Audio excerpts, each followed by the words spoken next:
Grace and peace to you. I'm Sister Anissa Batiste for Thusia Seventh-day Adventist Church.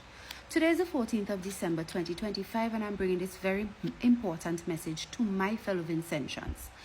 The Ministry of Health under the government of St. Vincent and the Grenadines, past and present, has been promoting something called the HPV vaccine for women, girls and boys in particular, 15 years of age. This human papilloma virus vaccine is being said by the Ministry of Health to be a part of the elimination of cervical cancer program. Take a look at this video from Dr. Randomized Batiste on behalf of the Ministry of Health talking about it. Good day, everyone. I'm Dr. Randomized Batiste Sylvester, GYN oncologist at Milton Cato Memorial Hospital. I am also the focal point for the cervical cancer elimination program that commenced October 1, 2025. And we are joining with more than 190 countries as we celebrate Cervical Cancer Elimination Day. There was a global call for countries to join with WHO in eliminating cervical cancer by the year 2030. St. Vincent and the Grenadines answered that call, and we are currently in the pilot phase of the cervical cancer elimination program. This program focuses on having 90% of our boys and girls vaccinated by ages 15, 70% of the women between the ages of 30 to 59 screened for HPV, and having 90% of our women with precancerous or pre-invasive disease treated. To eliminate cervical cancer in St. Vincent and the Grenadines, we are aiming to have 4 or less new cases per 50,000 women. That is our goal for the year, or by the year 2030. Notice the major claim that it will stop cervical cancer. Who is behind it? The World Health Organization and PAHO, the Pan American Health Organization, encouraging our ministries of health to give young girls and boys this vaccine. Notice they say that they want 90% of our 15-year-old girls and boys to take this vaccine as a part of their cervical cancer elimination program, and that their agenda is to see this happen by 2030. Now, my dear people, the major question is, are these claims true that the HPV vaccine could actually eliminate cervical cancer? To you, no, they don't know. They don't know that it can do this, because when you look at the time that the HPV vaccine was introduced onto the market and the ages that they give the vaccine to girls and the time that girls will develop cervical cancer if they get cervical cancer, it is too far down the road for them to determine that the vaccine has stopped the cancer. In fact, it has never been proven. A girl gets HPV vaccine at 12, 13, even 9 in America. And if you give her at 15 now, she would have to wait until she's average 50 years old. And even if you say, well, she can get it earlier in her 40s, or she can get it earlier in her 30s, that's an additional 15 years, an additional 20 years on top of the age 15, an additional even 30 years before you can know if she went on to get cervical cancer, and if the HPV vaccine she got at age 15 had actually stopped her from getting that. And in the trials that they did, they could never prove this, because it did not follow the trial participants for as much as 40 years later, 35 years later, to the ages of 12 and so on, that they tested when they did it.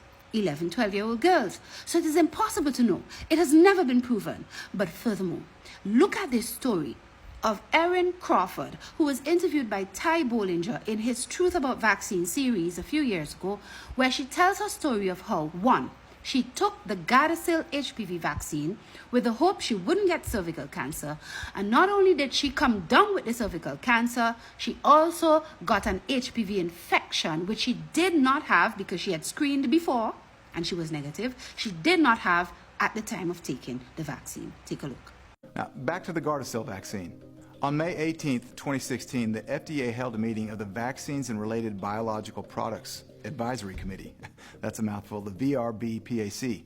I found the summary document on FDA.gov, and on page 13, I discovered some important data. The Gardasil vaccine actually appears to increase cancer risk by 44.6% in people who are already carriers of the same HPV strains, which is 16 and 18, used in the vaccine. In other words, it appears that if the vaccine is given to a young woman who already carries HPV in a harmless state, it may activate the infection and directly cause precancerous lesions to appear. The vaccine, in other words, may accelerate the development of cancer. This is exactly what happened to Erin Crawford. So Erin, share with us, if you could, a little bit about your experience when you were at the University of Louisville. Yeah.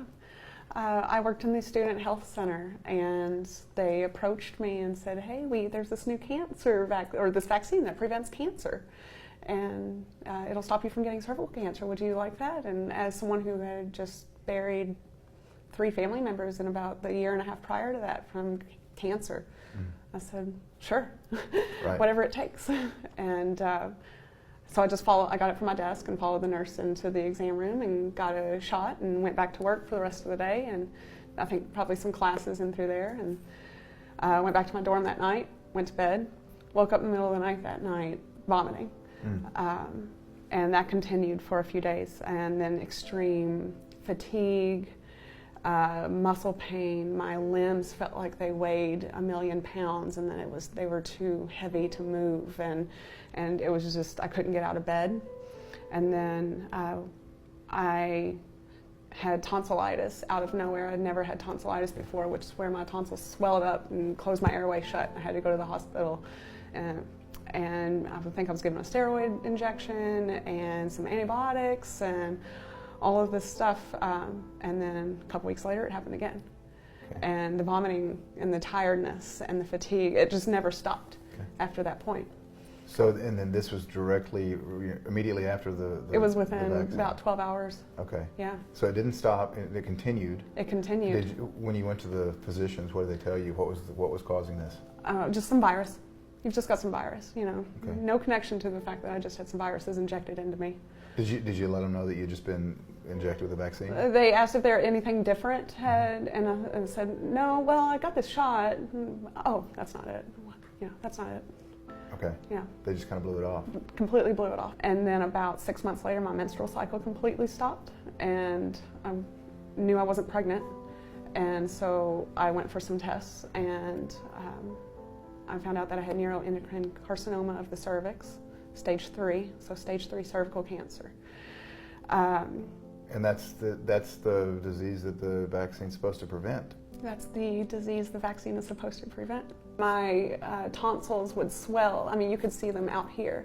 The lymph nodes up the back of my head were swollen. It looked like like some sort of dinosaur with bumps up the back of my head. Okay. So it definitely, whatever was going on was affecting my lymph system. Okay. And I just continued being sick. And finally, tonsillitis at one point got so bad, I went crying. I mean, I was just a mess. And in the emergency room, and they brought in a ear, nose, throat doctor, and he took one look and he said, these need to be removed now. And I ended up having an emergency tonsillectomy, which I did at that time request that the tonsils be saved. So saved and sent to a pathologist, which is where they tested positive for the 3 strains of HPV that are in Gardasil. When I had the last part of my cervix removed, I saved that just like I did with my tonsils and had it tested, and it tested positive for HPV 16 and 18, which I had actually tested negative to prior to getting the vaccine. And HPV 16 and 18 are in the vaccine. So I don't know how you can deny that. You got that except through the vaccine. Right. Yeah, I couldn't get out of bed. I almost failed out of school, almost lost my job, just because I couldn't make it to class. Walking to class, and U of L campus isn't that big, but walking to class, I would just get sick. I can't tell you how many times I threw up walking across the campus. You know, it was embarrassing. And it just continued, just the overall sickness, fatigue. And then went in, at this point I was going in every 3 months to my OBGYN for checkups, tested positive again. Okay. At this point the rest of my cervix was removed and I was told I wouldn't have children, or I wouldn't be able to carry a child. They said you might be able to get pregnant, but carrying it without a cervix is it's questionable.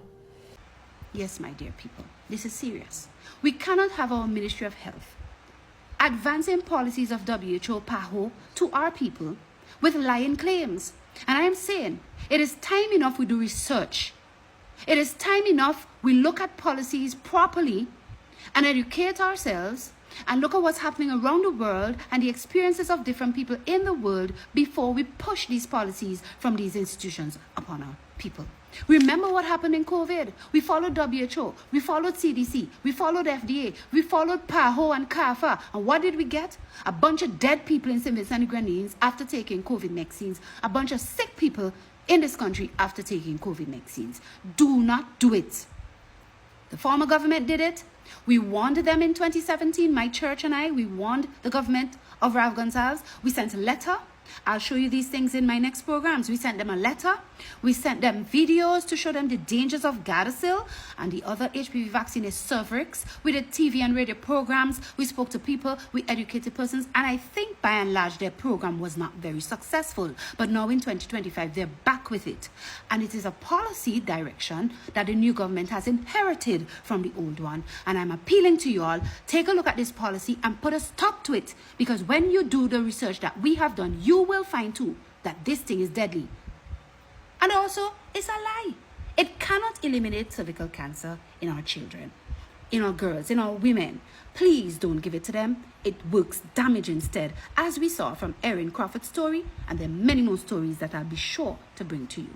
God wants you to prosper and be in health as your soul prospers. And he tells you don't even put your trust in man nor your confidence in princes, but trust in God. Do your own research. Check out what I'm telling you about, and you will see. And may the good Lord continue to bless you and help you to make the right decisions for your health, praising God who created your body and created your children's bodies and whose temple they are. Amen.